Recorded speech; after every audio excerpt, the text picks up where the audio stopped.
et leur fonctionnement va faciliter la redynamisation du système national de santé, fragilisé non seulement par des événements sociopolitiques, mais aussi par des catastrophes naturelles. Au moment où nous parlons, le pays vit une situation très critique, un peu délétère, volatile, qui exige de chacun d'entre nous un dépassement et un engagement patriotique pour arriver à donner des résultats satisfaisants, des résultats significatifs au bénéfice de la population qui a tant souffert. Notre présence aujourd'hui se justifie par l'intérêt que nous portons à cette stratégie des UAS. Vous avez vécu sans doute des moments difficiles de l'implantation des UCS, qui étaient considérées comme des unités technico-administratives pour faciliter la coordination des activités de santé sur le terrain. Mais après des années d'expérimentation, on a compris qu'il fallait opter pour une autre structure qui répond au découpage géographique, au découpage territorial. Et je dirais, cette justification se basait sur le fait que dans la stratégie des UCS, il n'y avait pas cette horizontalité des rapports entre le système de santé et les autres systèmes. Autrement dit, tous les ministères n'étaient pas représentés au niveau des sections, au niveau des communes et des sections communales. Tandis qu'au niveau des arrondissements, on retrouve les interfaces du ministère de la Santé publique et de la population. Cette collaboration horizontale était donc souhaitée et c'est beaucoup plus facile d'avoir des vis-à-vis entre le ministère de la Santé et d'autres ministères sectoriels. C'est l'une des justifications de la création des UAS. Mais pour que les UAS ne restent pas, je dirais, comme les UCS, des structures inopérantes, il faut une approche multisectorielle et la cohésion non seulement des différents acteurs du système de santé, mais aussi de la société civile, qui doit être comme un accompagnateur privilégié dans le cadre de l'implémentation de cette stratégie. Comme je disais tantôt, les unités d'arrondissement de santé ont une vocation assez particulière à travers leurs six principaux objectifs. Mais je dois attirer l'attention que les UAS entrent dans un système de réseautage autour des HCA, les hôpitaux communautaires de référence. Et les UAS seront alimentés par les structures de base de la pyramide sanitaire. Et ces structures sont supportées par l'unité de santé de famille. Et cette équipe qui comprend les infirmières, les auxiliaires infirmières polyvalentes, les ASCP, qui sont, je dirais, des éléments primordiaux dans la proximité de fourniture des soins et aussi dans le contact avec la population entre la structure pyramidale du système de santé et la communauté.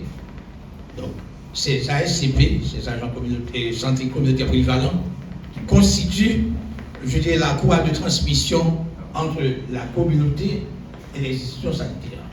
Donc, les UAS auront donc la responsabilité de la coordination, je dirais, exacte, précise sur le terrain. Et ce sont les UAS qui vont alimenter la gouvernance stratégique au niveau des directions départementales. C'est une mission assez délicate qui exige de la constance au travail, de la assiduité à l'effort, mais aussi qui nécessite un engagement permanent.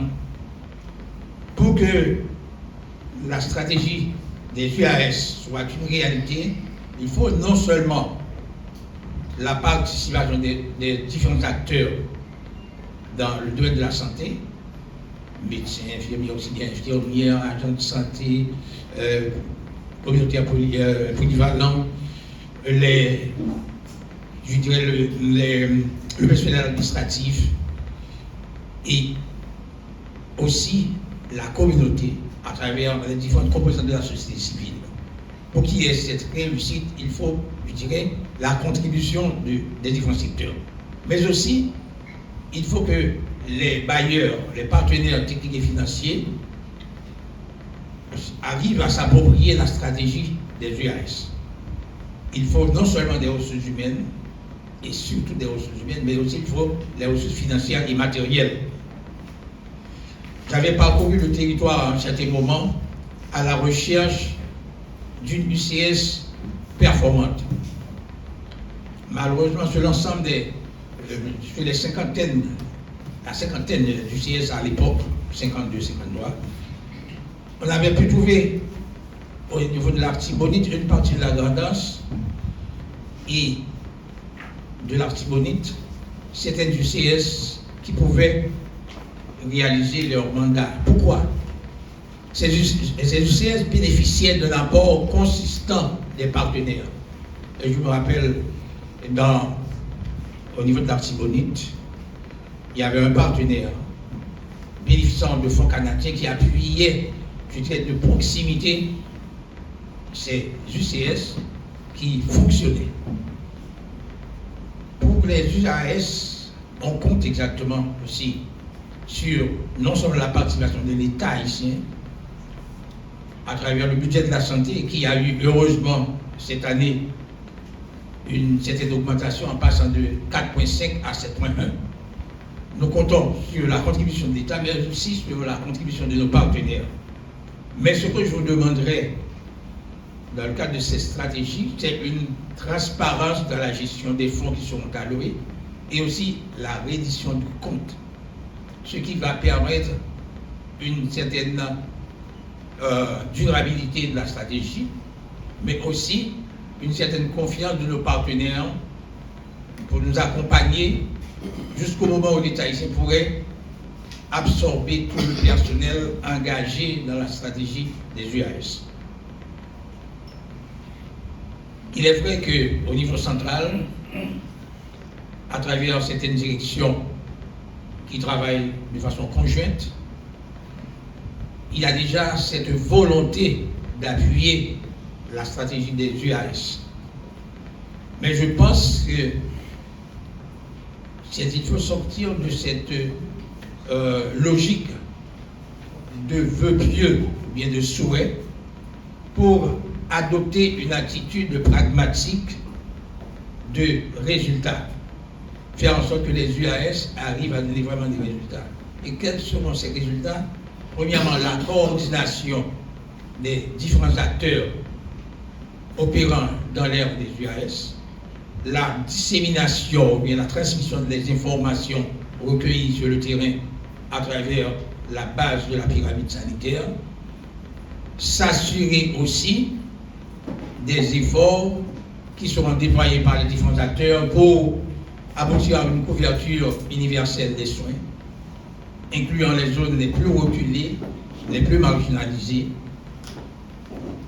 Il faudrait aussi que les UAS créent une plateforme de discussion avec les autres ministères au niveau des arrondissements et entretiennent de bons rapports avec la société civile pour que nous puissions arriver à des résultats probants. Au seuil de cet exercice, de cet événement, je voudrais, au nom du ministère de la Santé publique, souhaiter que cette semaine de concertation, de visite du terrain, donne les éléments essentiels pour l'élaboration du plan opérationnel qui sera un plan, c'est-à-dire harmonisé, uniforme, qui va permettre aux UCIS d'être des entités concrètes qui puissent fournir des résultats satisfaisants. Au nom du ministère de la Santé publique et de la Population, je déclare ouvert l'atelier d'élaboration des plans opérationnels des UAS et j'anticipe une participation productive des différents acteurs, et ceci pour aboutir à moyen et à long terme à des résultats satisfaisants au bénéfice de la population. Je vous remercie.